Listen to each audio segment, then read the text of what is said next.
Então vamos lá? Mais um vídeo aqui no nosso canal. É isso aí. E eu vou pedir para você, se não é inscrito, vai lá, se inscreve aí, é de graça, e compartilha o vídeo com alguém, se você julgar que essa mensagem vai abençoar essa pessoa. Com certeza. Vamos estudar a palavra de Deus? Quero convidar você a ler comigo uma história muito poderosa, extremamente fascinante, que está no Evangelho de Mateus, no capítulo 8. Você já ouviu essa história várias vezes. Mateus capítulo 8, versículo 23 em diante. É uma história muito interessante. E as crianças gostam muito de histórias desse tipo. Esta história desafia a lógica humana. Jesus, ele acalma uma tempestade. Já não é um negócio muito simples, né? Diz o relato bíblico, a partir do versículo 23, o seguinte: Então, entrando ele no barco, seus discípulos o seguiram. E eis que sobreveio no mar uma grande tempestade, de sorte que o barco era varrido pelas ondas. Entretanto, Jesus dormia. Mas os discípulos vieram acordá-lo e clamando: Senhor, salva-nos, perecemos. Perguntou-lhes então Jesus: Por que sois tímidos, homens de pequena fé? E levantando-se, repreendeu os ventos e o mar, e fez-se grande bonança. E maravilharam-se os homens, dizendo: Quem é este, que até os ventos e o mar lhe obedecem? Bom, você há de convir comigo que essa história é muito difícil de você ouvir ela sem ficar pensando em coisas óbvias. Realmente. Como é que Jesus estava dormindo, na moral ali, como se nada tivesse acontecendo, né? E do nada aconteceu uma mudança climática tão terrível? Bom, obviamente o pequeno barco deles ali não tinha a tecnologia dos grandes barcos transatlânticos, enfim, os cruzeiros, esses barcos modernos que existem hoje. O fato é que tem coisas mais interessantes que nós precisamos entender nesta história. Bom, para descrever esta tempestade de forma específica, Mateus ele usou um termo grego muito específico. A palavra, ali no versículo 24, é seismos.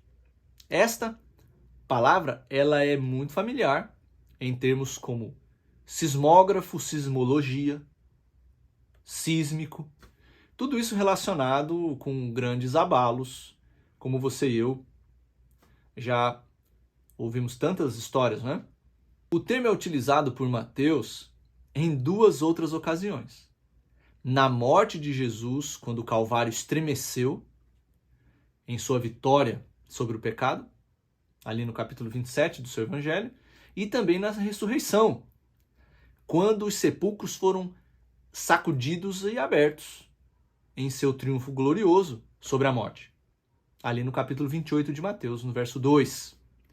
Ao falar desse grande seismos, que tem a ver com abalo sísmico, né?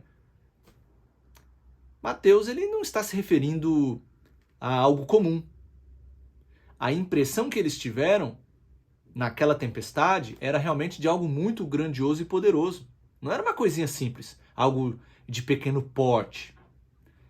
Podemos imaginar algo que lembre talvez um maremoto, né, ou tsunami, uma formidável manifestação da natureza ali, uma manifestação sísmica muito grande. Era uma tempestade extremamente forte. E eles estavam totalmente amedrontados, porque, obviamente, se você e eu estivéssemos ali, a gente ia imaginar que o fim tinha chegado, né? Porque, obviamente, o trem ia afundar, não ia ter jeito. Você é louco, cachoeira. Mas, assim, alguns detalhes precisam ser considerados. E é lógico que a atitude daqueles homens não é diferente da nossa atitude quando nós enfrentamos problemas também. Não é por acaso que aqueles homens ficaram tão amedrontados? Porque não era uma coisinha simples. Mateus escreve e passa essa impressão de algo muito grave. Eles estavam todos muito amedrontados e não era à toa. Não era por acaso. Eles temeram muito com aquele barquinho literalmente no olho do furacão. Ondas gigantescas, ventos fortíssimos, o balanço e o medo de morrer. Que horas que esse negócio vai afundar? É uma questão de tempo. A viagem, agora, toma um novo rumo. Não era algo maravilhoso, era algo horrível. Não era um lindo cruzeiro pelo Caribe. Muito pelo contrário. Eles estavam sem saída. Duas lições básicas são importantes e nós podemos tirar dessa história poderosa. Primeira delas, estar com Cristo no barco não significa que você não vai passar medo, que as ondas grandes e fortes não vão sacudir você e o seu barquinho para lá e para cá, que você não vai se molhar, que você não vai ficar apavorado, sem controle da situação. Jesus estava no barco, tranquilão, mas os discípulos estavam apavorados. Mesmo na companhia de Cristo, nós somos envolvidos por aflições, por desilusões, nós sepultamos parentes, nós enfrentamos enfermidades diversas, nós passamos necessidades, às vezes perdemos o emprego, olhamos para o futuro e não podemos ver muitas vezes uma boa perspectiva. Enfrentar tempestades da vida com Jesus no barco pode parecer até algo contraditório. Por que ele está deixando eu passar por isso? Mas nós entendemos que tudo pode cooperar para o bem daqueles que amam a Deus. Deus pode usar situações difíceis, tempestades da vida, para nos fazer lembrar de que não somos nós que pilotamos o nosso barco, a nossa lancha. Não somos nós. Em segundo lugar, na experiência com Cristo, o que realmente conta não é a tempestade, quão poderosa e ameaçadora e amedrontadora ela possa ser. Na experiência com Cristo, o que realmente conta é quem está conosco no barco. Quem vai conosco? Mateus diz que Jesus dormia.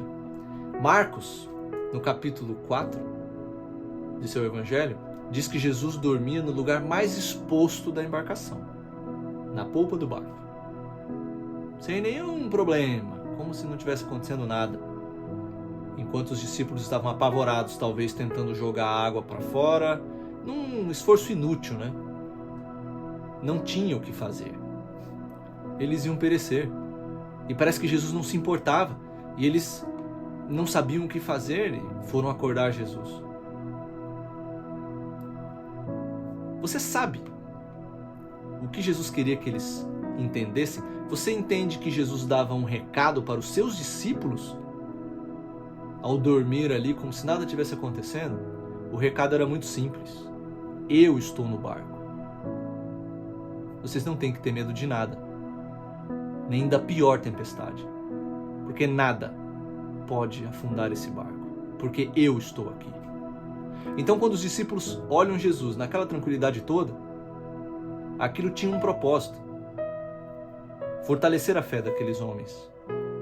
Jesus estava dizendo para eles o seguinte: deixa comigo. O que eu quero que você entenda é que não importa o tamanho da tempestade que você esteja passando agora, mas a única coisa que importa é se Jesus está no barco da sua vida. Talvez você já ouviu tantos sermões, né, sobre essa história, com essas ilustrações. Parece tão simples, mas por que é tão difícil dar o melhor lugar para Cristo em nossa vida? e deixar que Ele controle todas as tempestades. Jesus foi muito claro. Homens de pequena fé, por que vocês estão com medo? Sendo que eu estou aqui, deixa que eu resolvo. Aquilo que vocês não podem fazer, deixa comigo. Então, você conhece o fim da história, né? Uma tempestade terrível, um furacão, sei lá o que era. Em questão de poucos minutos, um mar tranquilo e agora um céu limpo. Por quê? Porque Jesus resolveu o problema. Que Deus te abençoe e que você não viaje sem Cristo. Nunca. Enfrente as adversidades, as tempestades, sem Jesus na sua vida.